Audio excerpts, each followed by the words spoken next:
Bonjour. À l'approche des fêtes de Noël, je vous invite à découvrir cette composition Noël en céramique que vous pouvez admirer à l'église Saint-Jean-Bergmans au collège Saint-Michel à Bruxelles.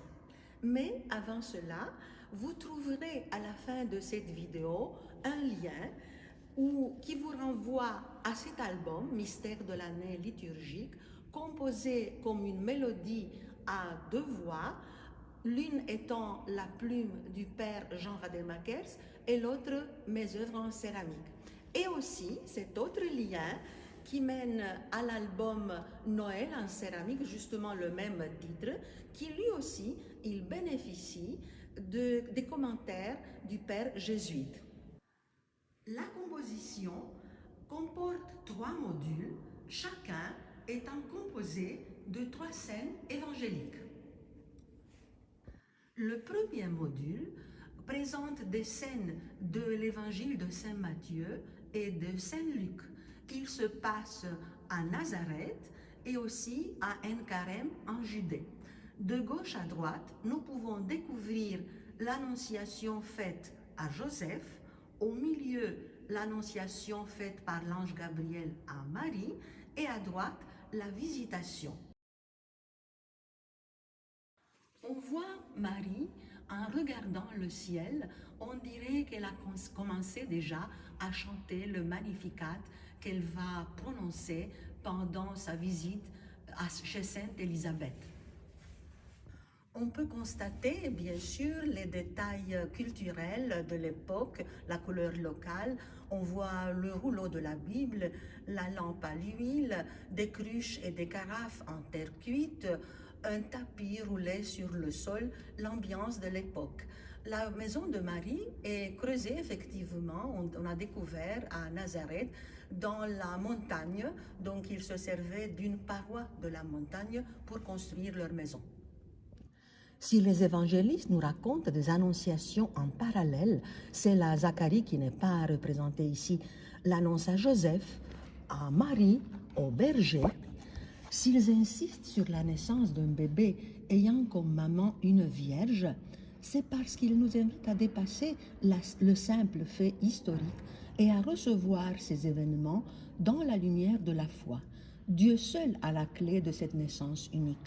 Cependant, le Fils de Dieu est bienvenu au monde dans un lieu géographique concret et à une époque précise.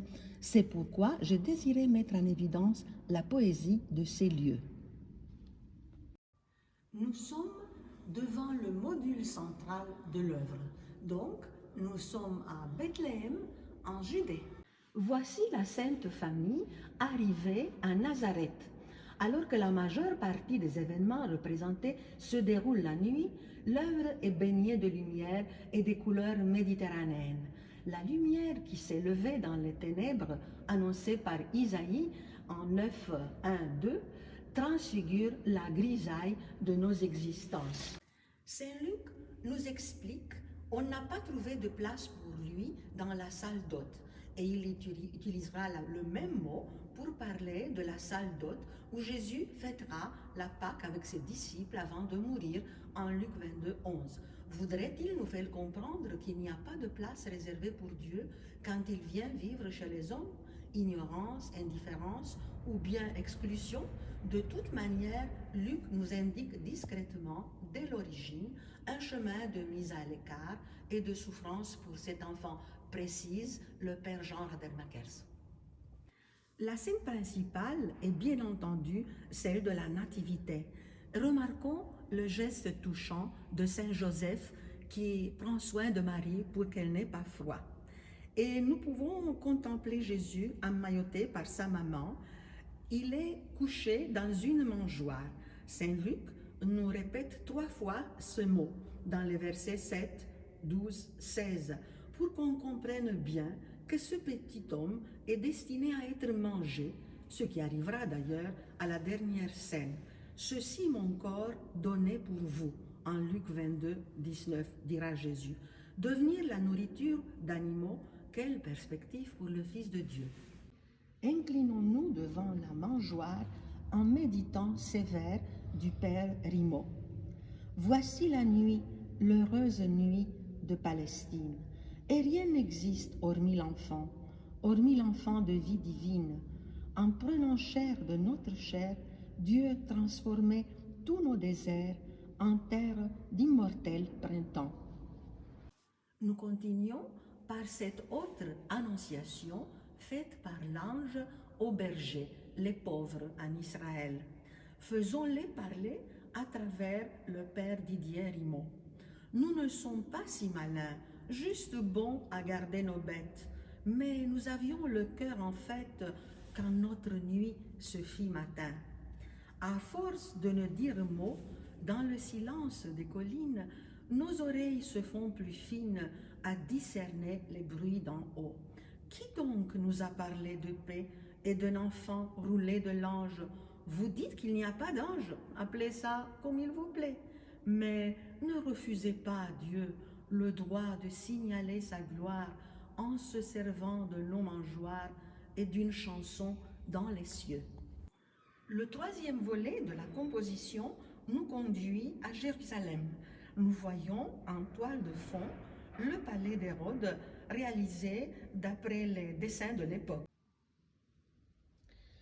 Les trois mages, qui représentent l'universalité, se renseignent ici auprès d'un pharisien sur le lieu de la naissance du futur roi des Juifs. Mais qui sont-ils ces mages? Sans doute des devins qui allaient de ville en ville pour prédire aux gens l'avenir. Certains pères de l'Église ont vu dans ces mages qui représentent l'Orient, rappelant la Babylone, des férus d'astrologie, Deutéronome 4:9, qui viennent consulter les Écritures d'Israël et ramener les richesses dont leurs ancêtres avaient pillé le temple. Et les voilà invités à découvrir le ciel dans les yeux d'un petit enfant, nous dit d'une manière poétique et profondément vraie Père Jean. Ce petit va partir vers l'Égypte, emblème de l'esclavage, pour en délivrer l'humanité. Mais c'est Hérode qui a pris la place du pharaon de l'Exode. Solidaire des petits, Jésus accueillera dans sa chair déchirée au calvaire les souffrances et la fragilité de l'enfance meurtrie, afin de proclamer le prix de cette vie humaine pour laquelle Dieu a donné la sienne. Celui qui a contemplé cette œuvre, qui a été en quelque sorte bercée par la féerie et la douceur qui se dégagent de l'ambiance de ces représentations de Noël, est aussi un peu secoué par les scènes finales. En effet, les maisons joyeusement éclairées de Bethléem dans les images précédentes sont devenues ici des maisons de deuil. On peut voir des rideaux de deuil flottant aux fenêtres et les portes noires sont closes comme des cercueils refermés. Le ciel bleu étoilé a viré au gris cendre et au rouge sang. À la place des anges messagers de la paix, nous voyons des cavaliers apocalyptiques qui apportent la mort. Les vêtements sombres de Marie et de Joseph, ainsi que leur visage en larmes, expriment la souffrance. Marie évoque Rachel qui pleure ses enfants en Matthieu 18. Elle préfigure ainsi l'Église en prière. La mère porte l'enfant qui semble dormir et l'offre au Père céleste, comme elle l'a fait à la présentation au temple, comme elle le fera à la croix. Avec lui, elle intercède pour chacun d'entre nous. Le mystère pascal est déjà en route. Dans cette composition, nous ne trouvons ni la visite des bergers à l'étable, ni la scène de l'adoration des mages que tant d'artistes célèbres ont représenté magnifiquement depuis 20 siècles. Vous avez deviné pourquoi. Nous-mêmes, bergers et mages, nous sommes invités à faire don aujourd'hui de notre vie à l'enfant Dieu et à annoncer la bonne nouvelle. Joyeux Noël à vous chaque jour.